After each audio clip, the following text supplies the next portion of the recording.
Hello, good morning, and welcome to our assembly here today. I'm in my study. I'm sorry about the mess. And by the way, if you see any movement behind me, that's one of our dogs right there over that shoulder. And my other dog is over there asleep. So I'm really hoping nobody comes to the door while we have our assembly together.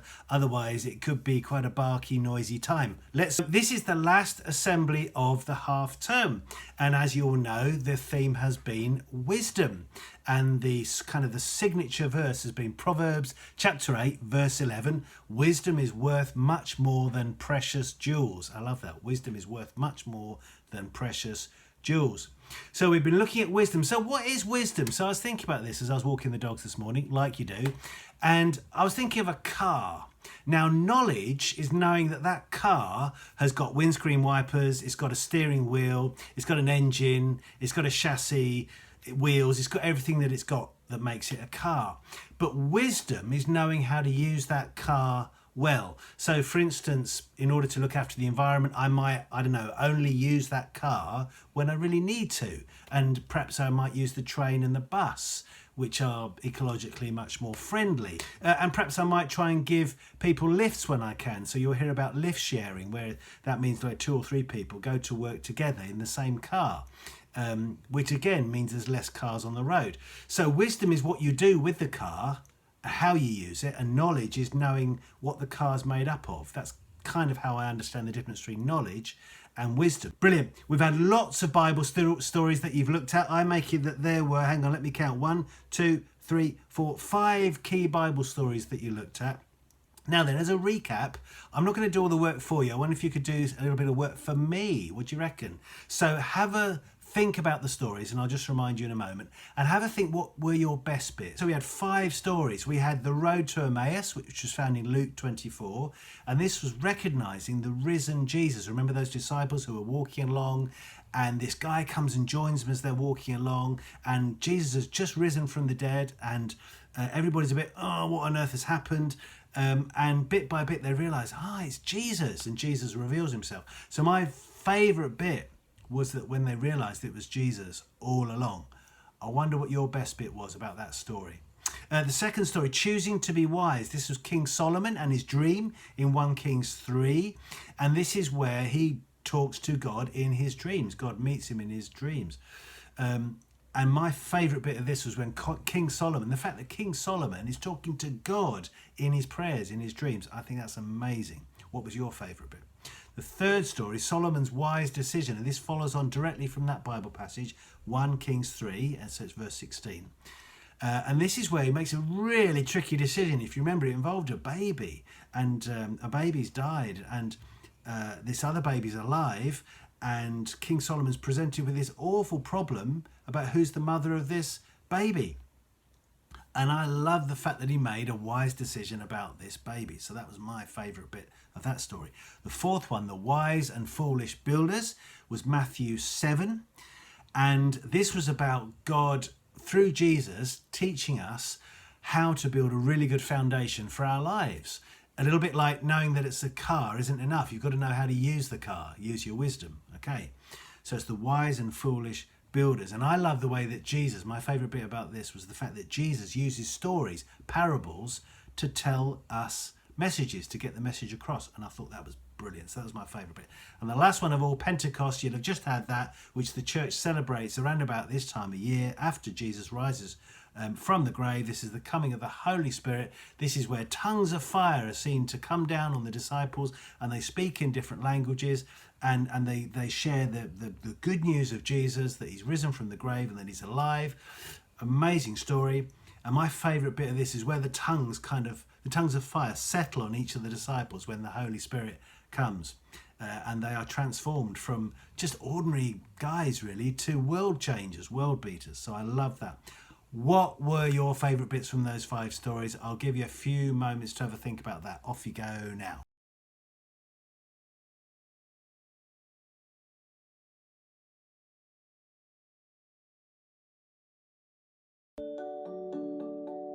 Solomon was a king. One night he dreamed about God. God said, "You may ask for one thing. Ask for anything and it will be yours." Solomon thought. Then he said, Help me to be smarter, Lord, so that I can always tell right from wrong. This made God so happy that he made Solomon the smartest man who ever lived. God also gave Solomon riches and fame.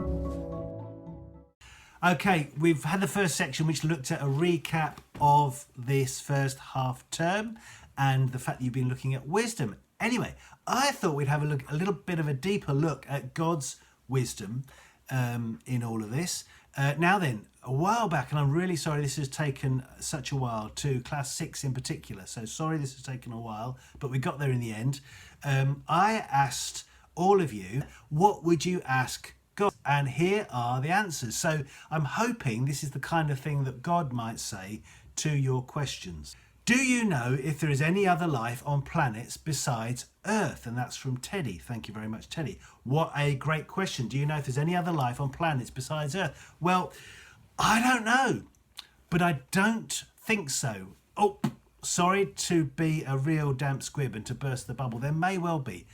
Genesis 1:1, chapter 1, verse 1 says, in the beginning, God created the heavens and the earth. And by the heavens, in this case, it means the moon, the stars, the planets, and everything that God created, the whole cosmos. All the references to life in the Bible relate to this earth, this planet that we live on, Earth. And the last book of the Bible talks about what will happen at the end of time. It talks about a new heaven and a new earth. It doesn't mean to say there cannot be life on any other planets. It's just that there isn't any mention of it in the Bible. So my hunch is, if God thought that it was important that we should know about life on other planets, I think he would have told us. So somebody would say, who are your parents? Meaning God. Who are your parents, God? How did you come into the world? And that's from Tilly and Sienna. Brilliant questions. Thank you to you both.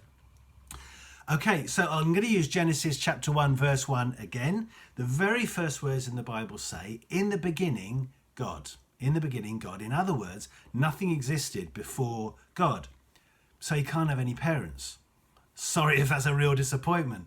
But if you think about it, if you have parents of God, they would be better or greater than God. They would have taught God everything he knew. Well, that would imply that there was something greater than God. But there isn't, because God is all-seeing and all-knowing and all-powerful. And if he wasn't, he wouldn't be God. And in a similar way, in the New Testament, John, the gospel writer John, who was a disciple of Jesus, he used the Genesis writings to say, in the beginning was God, and through him all things were made. All things. So therefore nothing was around beforehand to make God. Why did you create animals? Harry, what a fabulous question. And why did you make the earth? And that was Lexi. Thank you both of you for your fabulous questions. Well, in Genesis, a little bit further on, in Genesis 1:24, we learn that God created the animals out of the ground, the same way he created us, human beings. I think God might say he created animals so that we might have a beautiful and diverse planet with a whole load of wonderful creatures of all different kinds. God could have given us a boring, dull planet, a grey planet with no plants and no animals and kind of ugh. But the fact that he's given us such a wonderful, beautiful, colourful planet with all these animals is actually one of the main reasons I am a Christian, why I believe that it isn't boring, it's beautiful, and God had something to do with that. And it's so complicated, and I believe God's behind that, including us. Great question. So if Oliver could ask God any question, he would say, how old are you, God? What a great question. I think God might say something like, what's the biggest number you can think of in years? Well, double it again, keep doubling it, keep going, double it, multiply it by itself, and don't stop. You will never reach the number of years that God is in his age. You won't get there, so he's old. Why can you fly, says Bradley. You would ask God, why can you fly? What a fabulous question. Because it assumes that God can fly, which of course he can. He's God, he can do anything. Actually, the Bible makes several references to God being like a bird. For instance, like an eagle looking after her baby eagles in a nest in Deuteronomy, the book of Deuteronomy, or like a hen gathering her chicks. That's what Jesus said when he looked out over Jerusalem just before he went to be crucified, sadly.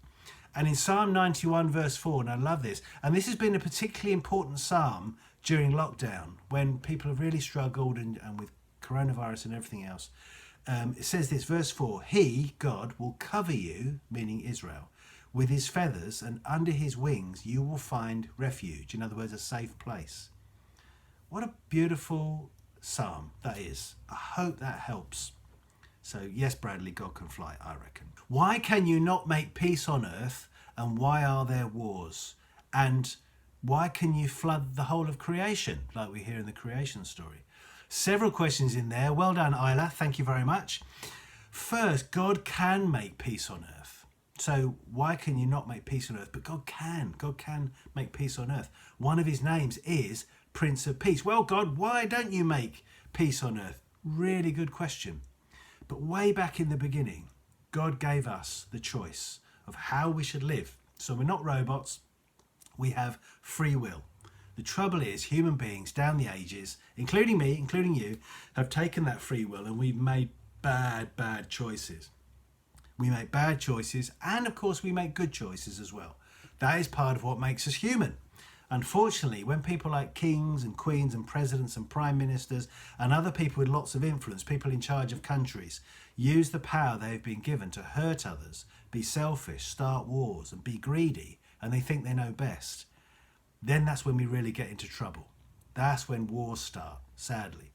And because he's given us free will, sadly, people make these kind of bad decisions. And not just kings and queens and people in charge as well. So I guess our job is to live in peace with one another. And maybe that's a good place to start. He didn't flood the world because he said, I'm going to flood the world. No, it broke his heart. He hated to see people treating each other like that. And so he decided to flood the earth. And he didn't do it lightly. He chose Noah and his family to build the ark, which is basically a really big ship, for all the animals, because Noah was not joining in with all the evil things that people were doing. And God flooded the earth and made a new start. Freddie asked the great question, why can you not get rid of coronavirus? Great question. Well, a bit like the last question, God can get rid of coronavirus. But all the evidence suggests that it may have actually been our bad choices as human beings that led to coronavirus starting in the first place. How about that? You might even say that some people's bad choices have contributed to the virus spreading faster and affecting and sadly killing more people than it might otherwise have done. If God created all, why is not everything perfect? And also, how come, God, you have not ended world hunger? Great questions. Thank you. It doesn't say who actually gave me that question, but whoever you are, brilliant. Thank you. It's down to bad choices again, I'm afraid. God created a perfect world in the beginning, it says in the Bible. He made everything. And then he said it was good. And he made us, human beings, and he said it was very good. How about that? You're very good. I'm very good. And he gave us the choice of how to live our lives. And that's perhaps where our goodness got a bit tainted and a bit spoilt. But because of greed, and specifically in the case of world hunger, people stockpiling food, and global warming as well, and the effect that's had, and the famines that's produced, all caused by human beings' choices. We have things like large areas of the world being hungry and malnourished, people going without food, children going hungry, and it's down to us. A lot of it's down to us as human beings. But the great news is one day Jesus will end world hunger. He will come back, and the book of Revelation says there'll be no sickness, no more dying, no more pain, and no more tears. Last question, how do you listen to tens of millions of people, God, all at the same time when they pray? And that was Caitlin. Thank you, Caitlin. What a great question. Well as being older than you can possibly imagine, he can also multitask better than any of us, can God. In Psalm 139, it says this, O Lord, you have searched me and know me. You know when I sit and when I rise up. You know my thoughts from afar. You know all my ways. And even before a word is on my tongue, O Lord, you know it. Wow. And in another verse it says, who can know the mind of our Creator? His thoughts are just beyond finding out. Maybe the best or perhaps the funniest way you could have a look at how God listens to all our prayers at once, or maybe it's not so a good analogy, but if you've ever seen the film Bruce Almighty, maybe you've watched it in school, you've watched it at home, where the actor Jim Carrey is playing Bruce, this character, who's given God's powers, is pretend obviously, but he's given God's powers for a few days, and he's answering everyone's prayers all at once. And he clicks select all for all the prayers being prayed and says, dink, yes, send. Oh my word. So he's answered everyone's prayers, yes. And by the way, it creates mayhem, which is one of the many reasons why God does not always answer our prayers. Yes, he doesn't always answer our prayers the way we would expect, because it would create mayhem, I suspect. And we'll finish just really simply with the Lord's Prayer in Makatoon. So, our Father in heaven, hallowed be your name. Your kingdom come. Your will be done on earth as it is in heaven. Give us today our daily bread, and forgive us our sin, as we forgive those that sin against us. And lead us not into temptation, but deliver us from evil. For the kingdom, the power, and the glory are yours, now and forever.